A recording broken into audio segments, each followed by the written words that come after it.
Hi, I'm Dr. Ernie Ward. You know how veterinarians are always telling you never leave your pet in a parked car? It gets really hot. This is a typical summer's day. So I thought I would put myself in a parked car and let's see just how hot it gets. Come on. Okay, so I'm your pet and I'm now in the car. I've got all four windows cracked down about an inch. So let's start a timer and let's see exactly how hot it gets in here. The thermometer is reading at right about 94 degrees, 95 degrees. So it's pretty hot in here, but we're just getting started. So let's just kind of sit back and see how it feels in here. Okay, I'm at 5 minutes in. It is unbelievably hot in here. We're nearing 100 degrees already, and I can tell you that it is stifling in here. Even with all four windows cracked, there's no breeze at all. It is entirely still in here. It's oppressive. I mean, that's the best word for it. I'm 10 minutes in. I'll tell you, it is almost unbearable. At this point, the temperature is about 106 degrees. So, I mean, it's just getting to the point now where I can barely stand it. There's a breeze outside, and it's very frustrating because I can actually see the trees, the wind blowing, and yet even with all four windows cracked between 1.5 inches and 2 inches, there's absolutely no breeze in this car. So if I were a little dog left out here, maybe I'm barking, I'm very nervous. I can only imagine what the core body temperature must be at this point.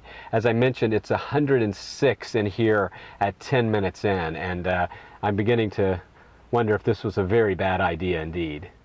Okay, I'm at 15 minutes now, and it's about 110 in my car.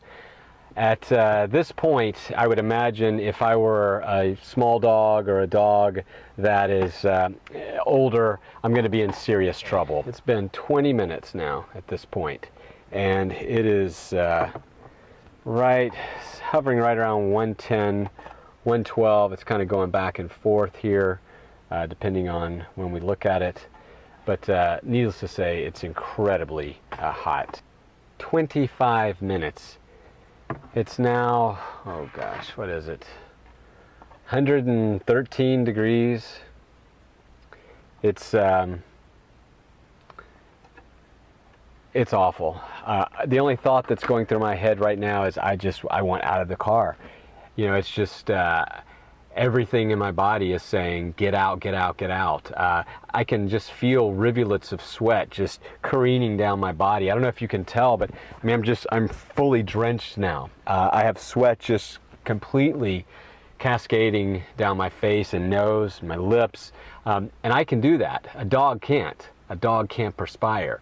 I mean, the whole point of this exercise was really to see what it feels like. What would it feel like to a dog to be stuck in a car? You know, you're helpless, you have no control over what's happening, you don't understand what's happening, you just know that your body is getting so overheated that you can be in real danger. I mean, this kills, and it's a lousy way to die. Okay, made it. 30 minutes. 30 minutes in a parked car with the windows cracked. The temperature right now is about 115, 116. Really hot. What I really wanted to set out to do was see how it felt to be left in a parked car if I were a dog. And I know what's going on. I'm in control of the situation. What I can't imagine is how helpless and frightening it would be for a dog to be left in a car, not knowing when you're going to come, and slowly but surely having the energy and the life just burnt out of them by this heat.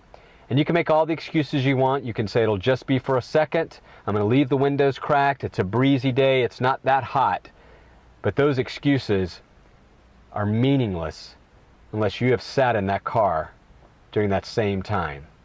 And I can tell you, this has been an eye-opening experience for me as a veterinarian, and it will certainly make me that much more adamant and passionate about telling people never ever leave your pet in a parked car during warm weather.